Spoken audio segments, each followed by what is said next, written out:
家好，我是尼斯米，欢迎收看本期的视频。那么这期的视频呢，给大家分享一下来自于酋长大陆的云雀这台模型呢，也是我最近看到广受好评，大家都很推荐的一款模型，所以也分享给大家。我这边制作的话是灰色的版本，它有2个配色的版本，还有一个是金属色配色。金属色配色的话，感觉更像反派机。那么这台灰色的版本呢，给人的感觉更像是一台杂兵机，量产型的杂兵机，有点给我像 ZP 的感觉。关于这台云雀的拼装模型，我们先来说一下它的优缺点吧。首先，它的优点就是它的关节阻尼是非常强的，而且各个关节部分的阻尼都是比较一致的，不会出现有的很紧，有的很松，它是一致的，都比较紧。它的紧实程度呢，可以跟万代的 MB 合金关节相媲美，当然是还没有变松之前的万代 MB 合金关节。不过，据这个厂家的开发人员说，它的关节要比 MB 的关节更加持久，它应该是使用了类似于碰关节一类的材质。这里有懂的朋友也可以在评论区或者弹幕分享一下，你知道它使用的什么材质。然后带来的一个缺点呢，就是它的关节拼装起来是手非常疼。那么这边的2个肩膀里的球形关节，就是拼起来需要非常大的力气，大力金刚指，非常的疼。这也是各有优劣吧。反正我觉得花几个小时的痛苦拼装体验换来以后一直掰这个模型，它非常爽快、非常好的一个阻尼感受还是值得的。然后我们说说它的设计呢，我觉得它是一个优点，在我这边是优点，当然每个人可能感觉不一样，有些人觉得它好看，有些人觉得不好看。我觉得它首先是一对很对我 XP 的感觉，有点像全金属狂潮，然后再加上一颗 CP 的感觉。整个飞机的背包，然后整个灰色系的机身，当然还有一个配色是黑色系，它的那个金属色配色版本。金属色配色的版本呢，我觉得更像一个反派机。那么这个灰色系，我觉得更喜欢，它是更像一个杂兵机，或者说是量产机的感觉。好，那么设计部分是这样。不过有一点要说一下，我觉得它本体的模型设计是可以没有问题的，但是呢，它的水贴设计，我觉得还是有待加强的，特别是一些非常亮的荧光绿水贴。那么像这种地方的荧光绿，我觉得贴上去是很违和的，因为如果说我们做的是一台杂兵机，那身上这么多绿绿点点，它点上去装上去以后，感觉就玩具感突然就变得很强，它的实战感就会削弱，所以我觉得这个水贴可能厂家以后还能更优化一下。那么这是我的一点意见，可以用一些小的浅灰色或者说黑色、低饱和度、低辨识度的那种水贴，可以参考一些战机的那个表面标识。然后关于这台机体自带的一些刻线部分，它的刻线是非常粗的，这点也是我觉得可以有待优化的一点。因为我们常见的模型做模型刻线一般是用 1.0、1.5 或者是 2.0 最多了。当然有些需要粗细变化的部分不说，它是全程是比较粗的刻线，可以感觉是 2.5 或者 3.0 了。当然也可能是他们需要照顾开模成本，降低开模的费用，所以用了比较粗的刻线。我不知道这么粗的刻线是不是能够真的有效降低开模的成本。那么如果改成细线那就更好了，因为粗的刻线总给人一种大龙线或者说是很低廉的国产的感觉，它不像细的刻线有那种精密感。这套模型呢也是附带了很多种手型，有握拳手、开掌手，还有握持武器的手。这个握持武器的手型呢，可以握持光束军刀，也可以握持后面的这把步枪。然后呢，关于这个机体的它的武器部分，可以看到也为了把玩做了一定的优化。那么正常的武器，我们是需要把这个手掰开来，弄成2半，然后才能拆卸。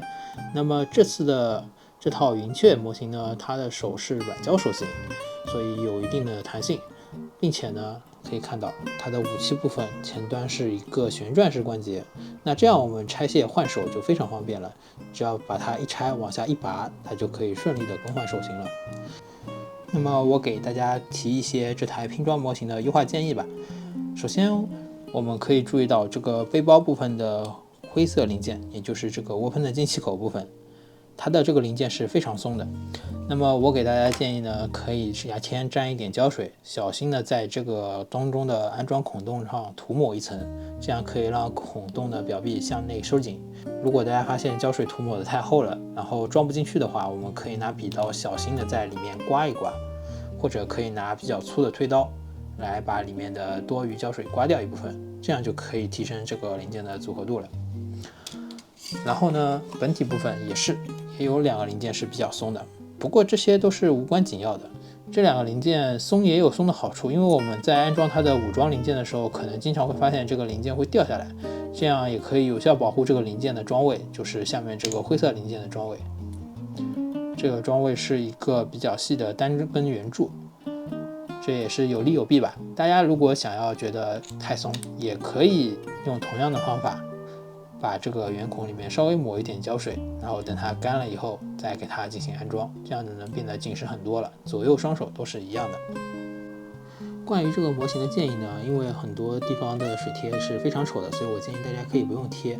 然后因为它的线槽又非常的宽，所以并不是很建议大家去渗线。如果还渗了一条大黑线，那真的就是大龙线了，非常的丑。如果不用水贴，不用渗线，大家是不是就觉得就太简单了，只是速度组装起来？那么我给大家分享一个小方法，让它的墨镜变得更加好看吧。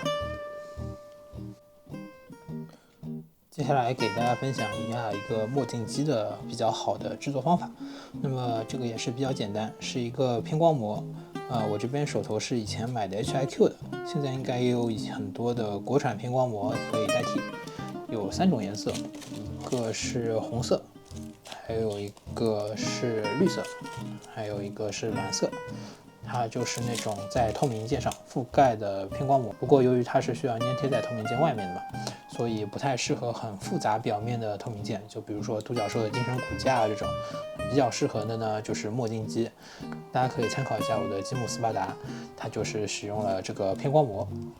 那么因为它的透明件是橙色的，所以我打算使用这个红色的偏光膜。这就是它的一个样子，我们来裁切一小段，看一下它使用好以后的效果。这是粘贴之前的透明件效果，是一个比较纯粹的透明黄。好，我们裁了一小节炫彩贴，这个就是红色偏光的，那我们贴上去试一下吧。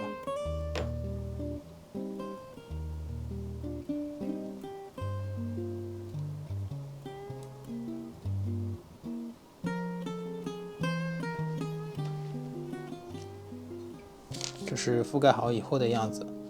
我们去裁切一下。好的，我们已经把透明件贴好，并且裁切好了。我们来看一下效果，可以看到它表面有一层像金色一样的反光，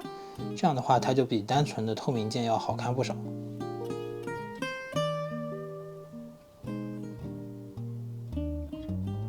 顶上的地方也贴上了，当然因为它是偏光膜，所以说它不会遮挡住光线的进去，所以这个机体顶上的这个导光块的这个设计依然是可以成功把光传递到下面的眼睛部分，也就是说我们顶上打光，它的眼睛还是会亮的。我们来装上去看一下它贴好以后的效果吧。我们可以看一下，这就是我们给墨镜机贴上偏光膜以后的效果，仿佛真的戴上了一个有镀膜的墨镜，也是非常的漂亮。包括顶上的这块小的，我们也给它贴上了，非常的好看。这个方法呢，也适用于很多 MG 的吉姆或者说是 HG 的吉姆，就这种一大块的曲面，给它贴上以后就非常的漂亮。好的，那么以上就是本期视频的全部内容了。不知道大家喜不喜欢这个墨镜的制作方法呢？喜欢的话，不要忘记给我一键3连哦。本期的模型呢，也是我自费购买的，并没有收到丘尔大陆的任何测评件，所以大家可以放心使用。本期视频全是我自己的自掏腰包，感觉比较合适、比较好玩的模型分享给大家。